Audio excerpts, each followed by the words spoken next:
because of the World Cup, people who wouldn't normally go to America are going to America. People are loving it. They are loving the food, they're loving the culture, they're loving the people, they're loving the size of everything.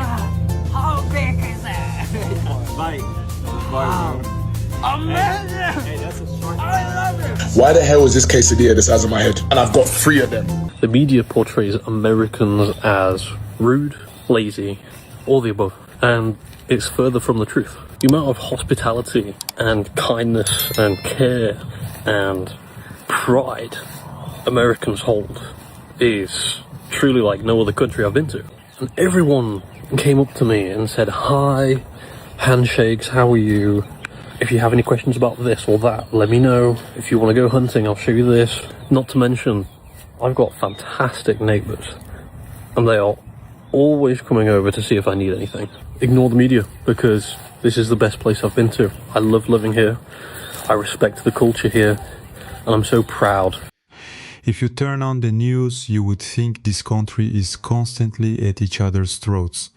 We are told everyday Americans are rude, divided, and miserable. But something completely different is happening right now. Foreign tourists are stepping outside the expensive coastal traps of New York and Los Angeles. They are dropping into Middle America, walking into local diners, high school stadiums, and gas stations, and finding a reality the media deliberately ignores.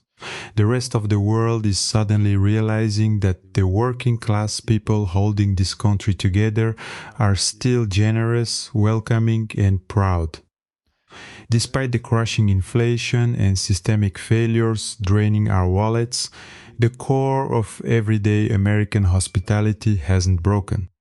One thing I love about the European World Cup tourists right now is that they're not just being dropped off in the middle of Los Angeles or New York City that most Americans like myself don't even like. They're being dropped right in the middle of the heart of Middle America. I mean, these people are experiencing Waffle House at 1 a.m. in Alabama. These people are being dropped off at Buc-ee's in the middle of nowhere in Missouri. And the most hilarious part about this is a lot of the locals in these areas have no idea who these people are or why they're even there. There's been almost no media coverage or marketing done for the World Cup, especially in these small towns. All this stuff, I could go on and on, all of this stuff that we're seeing all over social media right now of the overwhelming kindness of Americans, that's real America. Don't watch the news, don't hyper-focus on these horrible big cities like New York. Focus on this stuff, because this is real America. No way that this is normal. Look at this.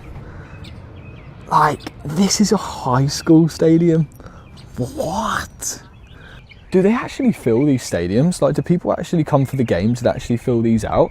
Because that's honestly mental. Like, that is crazy. There is a ton of seats in here.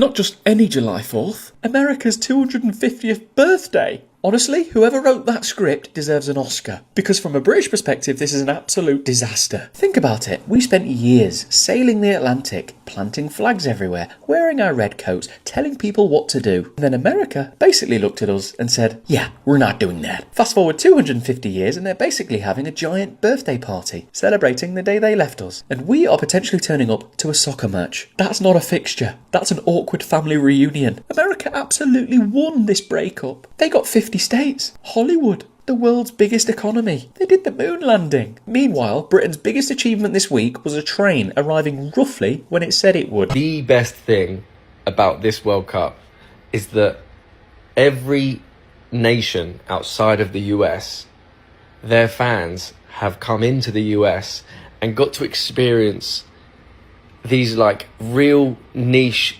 truly like American experiences. The US is like almost not a real place in our eyes.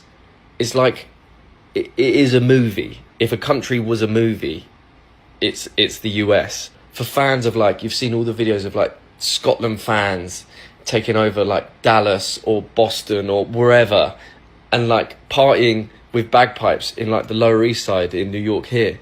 And then you've got the Japanese partying with Mexicans. Everyone is coming to the US, right? And there's been loads of problems and controversy before the tournament. But the best thing is that everyone has been able to come here and actually experience like these real niche things about the US that you only see in films or TV shows or video games, right? In GTA. It is the best thing I've seen come out of a World Cup for so long. Like, I was in Qatar in 2022 and it was great because you could go to loads of games, but there wasn't too much outside of the football that you could kind of get involved in. But then you come to the US and there is such a wide variety of like truly American experiences in so many different ways that every nation has been able to like experience.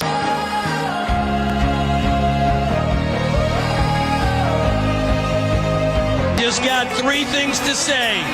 God bless our troops. God bless America. And gentlemen, start your engine. Bro, man, it it looks so fake. Like, genuinely looks so fake. Oh my god. Taking my British mum and dad to Cracker Barrel. Where's the restaurant then? The shop? In a restaurant? What's all that about? What do you reckon so far? Very nice, very nice. It looks amazing. American coleslaw is the best. Out of 10? 8. 8? Mum?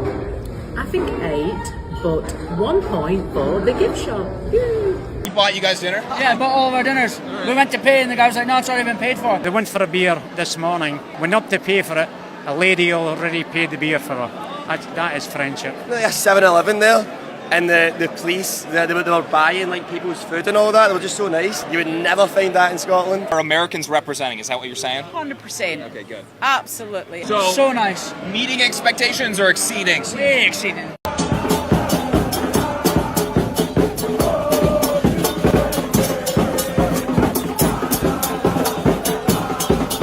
If you ever decide to go to America, it's a trap. Americanism, it spreads. Yesterday I touched one and now I'm a proud American with wife and kids.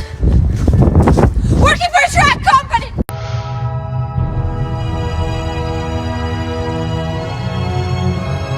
What do you think you'll take away from your visit here in the United States, back to Germany? Ranch. I love ranch. I tasted here and it's delicious. And I take 2 bottles with home, with me. It's 11 a.m. and I'm eating this sandwich. And you know what crossed my mind? I thought, oh my god, maybe it's too early to eat. Because like, it makes me think of all the rules that are in France, untold rules. It's too early to eat. Why?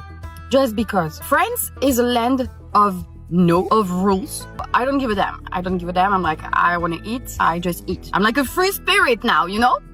But now that I'm in France, I'm like, oh my god, all the patterns that are coming back. In France, you cannot really do whatever you want. It's all about, did you ask the permission? And sometimes it's just like a big no, because of some whatever reason. Just no, why can't I do this or that? Just because. No, I said no, so it's no. It's a land of no. And the US, it's a land of yes.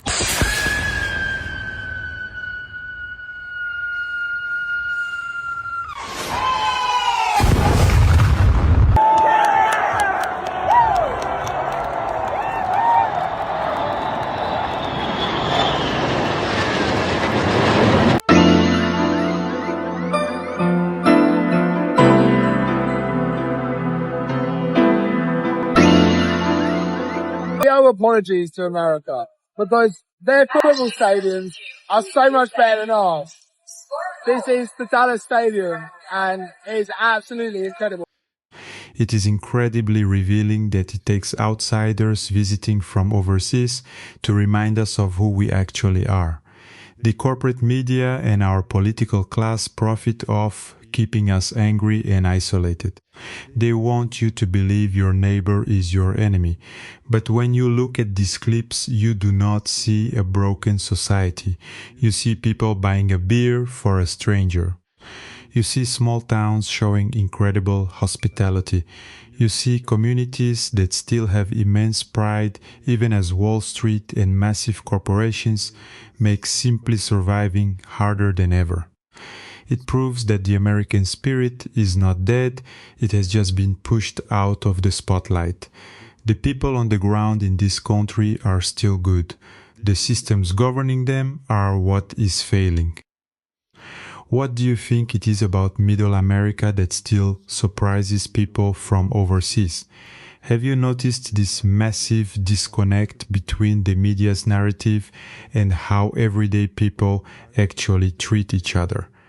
Let me know down in the comments. Thanks for watching. I'll see you in the next one. Take care.